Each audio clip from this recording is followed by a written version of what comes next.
In the world of welding and metal fabrication, as represented by my shirt today, there's such a thing as a diagram, which is just absolutely befuddles me. No doubt about it. I don't know what's going on with this diagram, but I do know what its intention is, what its overall purpose is. And I'm rocking the shirt today on the back as well. What its purpose is to transmit the most possible information in the least possible amount of space. So how this would work is if you were to be the guy that engineered and designed something that needed to be sent out to the shop to be manufactured, you could fill this diagram out and put a lot of information. Like instead of being one of my labs where I write do this, do this, do this, do this, do this, not a laundry list or a cookbook set of instructions, but rather a symbol which will represent different kinds of finishes or contours or angles or whatever it may be on that specific weld. Now, again, I wouldn't be able to read this. I've never welded in my life. But I appreciate its idea of putting the most amount of information into the least amount of space in a very clear, concise way and in a very repeatable way, such that if you were to get a job at this place, I'd assume that you would be expected to understand this diagram before you walked in on day one. You're probably going to want to come with that skill set to your interview, right? You're going to want to know what the symbol is so that when somebody hands you this, you know how to do whatever it is that those folks do. And welcome to Earth Science, by the way. So now welcome to Earth Science, right? Why am I talking about welding? Well, we have the same concepts in meteorology. We have a way that we can take a whole bunch of different weather data. There's 10 parts in the ones that New York State loves to do for the regions. There's 10 parts that belong all on one little symbol. And if we all agree that we're going to do the symbol exactly the same way every single time, then you can make one of these things, hand it to somebody else, and they'll know exactly what they're talking about. In fact, this thing's going to look crazy the first time you see one, but honestly, I can read, once we do this one, I can read that faster than I'd be able to read this list. And I can internalize that and put it in my brain faster than I'd be able to read this list of factors. Because again, their value is in their consistency, their uniformity. They're done the same exact way every single time. Now, it's going to look crazy, but don't panic. It lives right there. That's what we're going to be doing behind the folds. So it lives right there on page 13 of your reference tables. That is what one should look like when you're all done. So if you're on a Regents or on a quiz or a test and you're saying, does this thing look right? Well, that's what I'd say. Does it look like that? If so, it's probably right. So let's shoot through. There's 10 things on here of varying difficulty. Let's shoot through how to do it. And just like this diagram, whatever a finish symbol is, I don't know what it is, but whatever it is will always be in that spot in the diagram. And whatever units it may have or whatever it may mean will be concisely written there, again, so that it is easily and quickly able to be communicated from one person to another. These also come from, in meteorology, these come from a time when data being sent from one computer to another would have been expensive and slow to do so. So they wanted to, again, put the most amount of information into the least amount of space. To do so, they all start with a circle. So there's a circle. What I'll do, let's look up the weather in Syracuse right now, which I've got on this link. This looks like a lot. Don't worry about this. This is just a place where I'm going to be getting some weather. The temperature is 44 and the dew point is 39.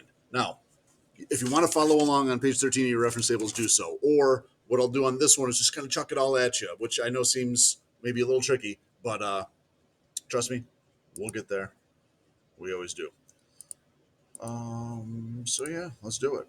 So the temperature I said was 44. Now it's on this thing. This is in Fahrenheit, 44 degrees Fahrenheit with a dew point of 39 degrees Fahrenheit. But when we do one of these, again, the theme is let's save space. Let's agree ahead of time on certain things. Like let's agree that they're always in Fahrenheit. That way I don't have to write it. And you know how much I've busted your chops so far about writing labels in every number. Now I'm doing the opposite. I'm busting your chops if you do write labels. Don't put labels on a station model ever. They deliberately are not there in order to put, like, have this best ratio of how much information can we put in here in the least amount of writing. How often do you have teachers tell you that the less you write, the better off you're going to be? I'm here for you. Temperature, it's going to be above and to the left of the station model. It's always there. Dew point, whatever I said it was, 39, is always going to be below and to the left of the station model. Again, without labels. That's it. Now, I know this looks weird. You're probably saying, what the heck is this? If a meteorologist were to walk in my door right now and see that, they would know, just like that, exactly what this means. That at this city, it's 44 degrees Fahrenheit with a dew point of 39 degrees Fahrenheit. I meant to be putting these in here too, just in case you're following along. Why not? Sloppy writing, but hey, it happens. All right. Immediately to the left is going to be the present weather. We'll see if anything's happening. It says that there's light rain. If you look at this thing, you've got all kinds of symbols over here for weather. You'll have access to that all the time. Rain is just a big dot. So we're going to make a big dot. There it is. Rain.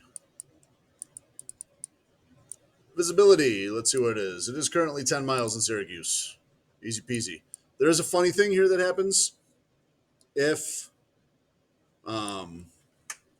it's a partial mile, if it's not an integer, if it's point something, right? It must be in fraction form. And that's going to be one of many places where you might start to get frustrated and say, well, what the heck? Because this thing has to be fraction. This thing down here has to be a decimal. These two have decimals in them, but we don't write the decimals to save space. There's a lot of litigious little rules in these. They're finicky. And each one of those things will cost you the points, which is why we're going to practice. You'll mess some of them up. It happens. So to help you with that, though, if you look at this, it is a fraction on there. So again, like one way to keep yourself from screwing up is to like look at this the whole time. Make sure your answer looks like that in the end, and you'll be good. All right. If it's a whole number, we don't say 10 over 1. We just say 10, and we're happy with that. So the visibility was 10 miles, which is like, that's kind of the maximum. That's where the equipment that measures that maxes out.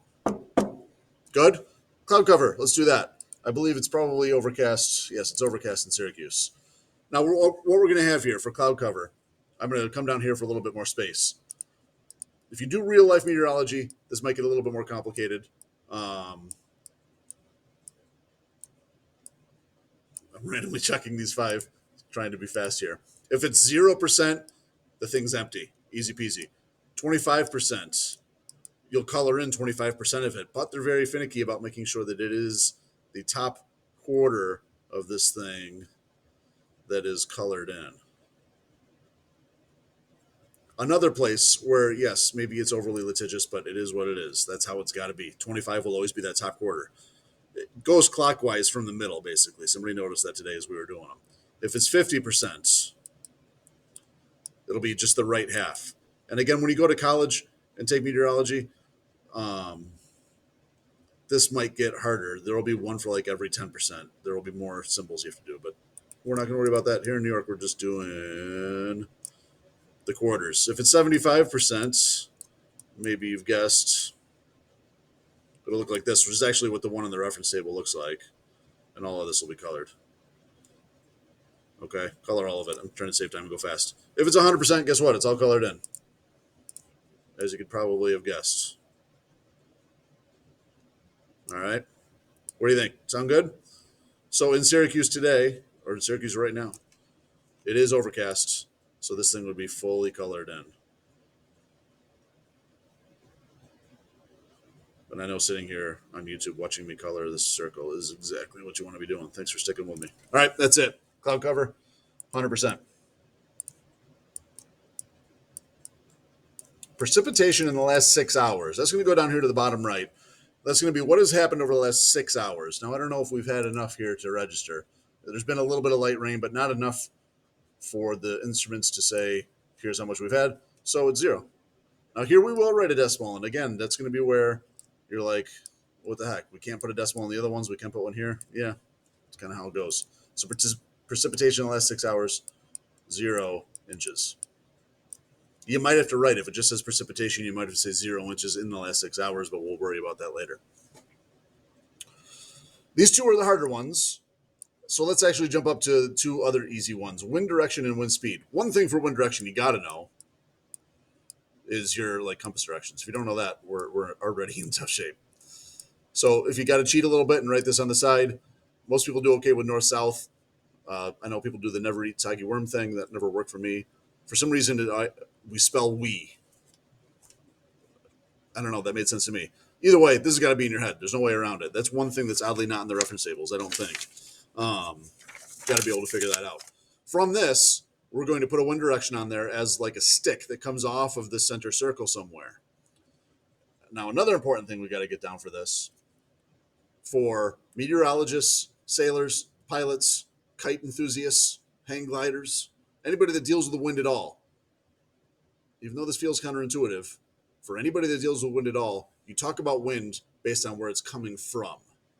And I know that may feel backwards to you, but it's the way it is. And it actually is more valuable. If you're in a plane or in a sailboat, like, I sail. If somebody says south wind, that instantly I know exactly what that means. I know where the wind is coming from, and I know then, how to adjust the boat, how to adjust the sails, right? It's more valuable than saying where the wind is going to. You face where it's coming from, and you use that to help you navigate in an airplane or in a sailboat or whatever it may be. So that will always be the way. You'll never talk about wind based on where it's going. Where it's going, we don't know. It might curve. In fact, it probably does around pressure systems or with the Coriolis effect or all these things we haven't learned about yet. So in Syracuse right now, it says it's a southeast wind at 7 knots. So southeast is like this way, right? So what you're going to do, and yes, it might kind of get in the way of some of your other stuff, which is why in future ones we might do wind first. It makes life a little bit easier, because then maybe it'd be easiest if I do this. Let's erase. Southeast wind. I've got a stick pointing to the southeast. And again, this is where some people want to have this thing be like a windsock or a wind vane. And in their head, this means that the wind is doing this, coming from here and blowing this little stick that way. That's not how it is. We name winds for where they're coming from. In other words, it's coming from the southeast, blowing towards that thing. This isn't like an instrument. It's not a wind vane. It's a symbol to represent weather. And that weather is that the wind's coming out of the southeast. And then real quick, we'll put that 00 back on there that I deleted. Wise to use pencil, eh? All right, so that was my wind direction. Wind speed. You've got to round it to the nearest 5 because that's our best resolution here is going by 5s. So what it's going to be is how many. It's going to be flags coming off the end of the stick. The basic idea is if that's my stick, a full flag would be 10 knots. So therefore, 2 full flags is 10 twice. That'd be 20 knots.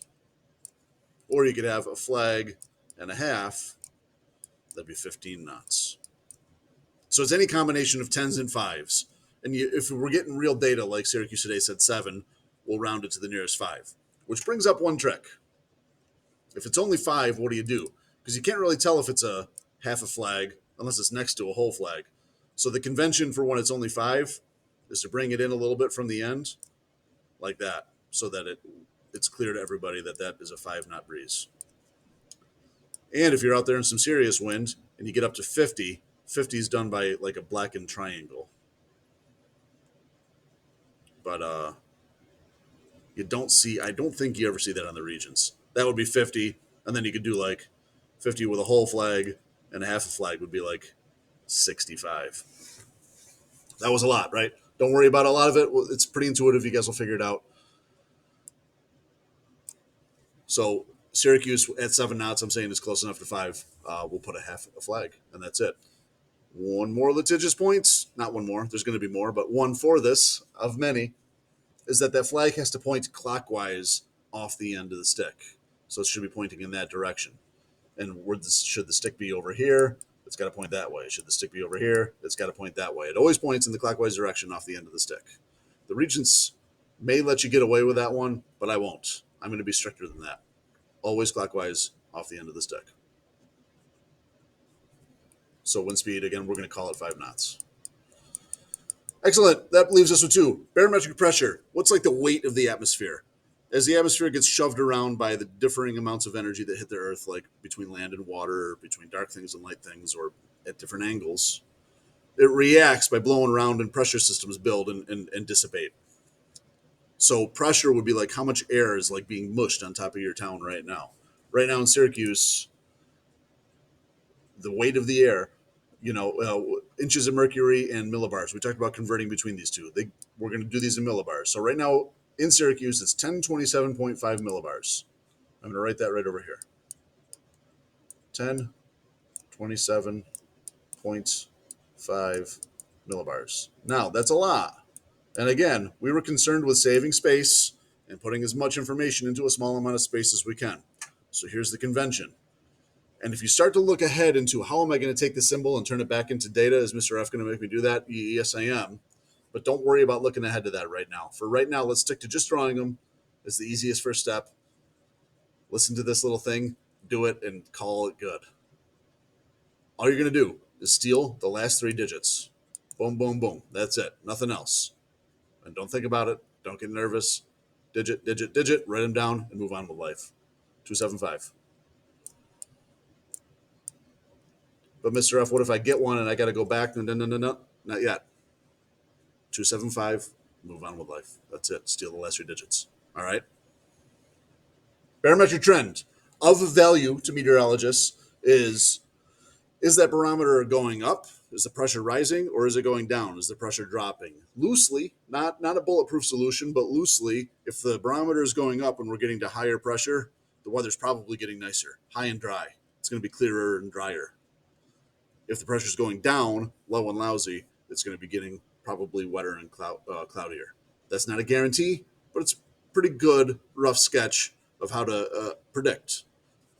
So what the barometric trend will be, barometric for pressure, trend is like, how's it trending? What's been happening with it? So what I'll do for Syracuse is look back a couple hours, look back 3 hours. It was at 10:31 and it went down to 10:27.5. So that's gone down. I have to do arithmetic live on camera here. What? By 3.5? Yeah, I hope. So it's gone down by 3.5 millibars steadily. And I don't know when you're watching this or where you are, but we've had 2 very sunny and clear days. It's been beautiful. And now raining clouds is building, are building. And the pressure's dropping, lo and behold. So it did work. So here's what you're going to have. It's going to go down. We're going to do with a minus sign. Guess what you'll do if it's rising? 3.5 millibars. Oh, I skipped a label. That would have lost me a point if I was going the other way. So instead of 3.5 millibars, I'm writing 3.5. That's it. Keep it simple. Steadily is going to be like a downhill walk. If you were sledding, that's like downhill. And if you say, Mr. F, it feels redundant to write a negative and have a downhill slope, I'm going to agree with you. It's a place where in real life meteorology and college meteorology, this slope might have different things. Maybe it went down for a bit, but then remained steady. Or maybe it was steady for a bit and then went down a bit. We're not going to have to deal with those in high school. The Regents does not do that to you, thankfully. Really, your only realities are going to be that it's dropping by some number steadily or it's rising by some number steadily. So the opposite of this, if it were rising, would be plus 35, and then the uphill walk to say steadily. And that's it. There are 10 bits of weather data. So again, if a meteorologist were to walk into this room right now and I were to hand them this, they would, really instantly. I've done these for years and I'm certainly not a professional meteorologist, but I can instantly look at that and have all 10 of those weather data points in my head. I think arguably faster than I could read this whole entire list. Okay, so that's what we did in class today. If you were absent today, that's the theme. Now we're going to practice that more and more and more. So if you missed it or if some of these are absent, I'll divide this up and timestamp it so you can click on each one to see what that little bit of information's got to look like. But there's our goal, to have one that looks exactly like that somebody else then could take and instantly know that in this overcast town with rain and a 10-mile visibility, the temperature is 44, the dew point's 39, with a southeast breeze at 5 knots, no accumulated precipitation, barometer dropping by 3.5 millibars steadily, and a pressure of 1027.5 millibars. That last bit's hard. Don't worry yet. But that's it. All right. Good job. Thanks for sticking with me so long. And we'll practice more and more and more.